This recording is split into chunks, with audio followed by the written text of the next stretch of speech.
I think the answer to this now is kind of, I think it's a when and who.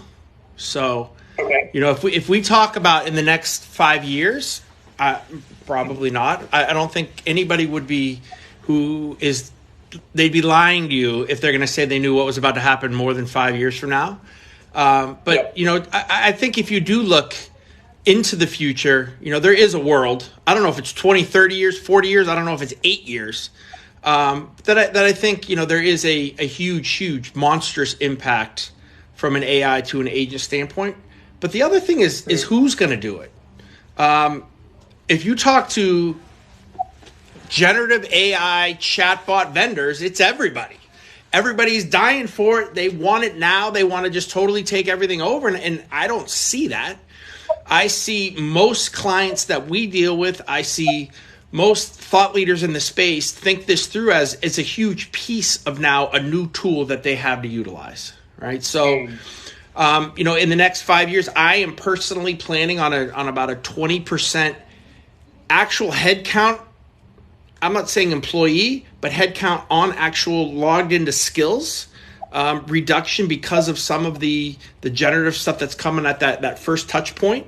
I think there's other roles for those guys now that we can get into because everything's just kind of shifting around. I talk so much on, again, I know we're going to get into the QA thing, but if you can do 100%, if you have a call center that does 1,000 calls a day, and you find a way through AI to do 1,000 calls and you QA score 1,000 calls, right? The next question is, you almost need AI to then figure out what to do with all that stuff.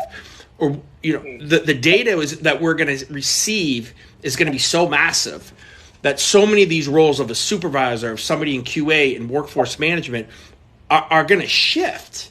And new skills are going to be needed. But again, I think that there is a when and who. And I think there's a lot of call centers, even if it's 10 years from now. Again, I always say where before you would see, somebody in the banks that had their contact centers offshore, and then you'd have, and I forget the name, I'm going to just say Citibank, and if it's not, I apologize. That would say, hey, we have 100% USA customer support. And I think now it's going to be, we have 100% human support, right, from an empathy standpoint. So I can see some of the marketing aspects of this that don't always correlate to some of the financial aspects of this. And I think with some of the tools that I know we're going to talk about here too, that big gap between having a generative chatbot and having a human being with all the technology that we're infusing here in the agent as well is going to shrink that, right? So again, is this still going to be cheaper? Probably. But I think it's going to be at a level that, a lot of companies are going to really start to think about, depending on how they view their culture of customer support.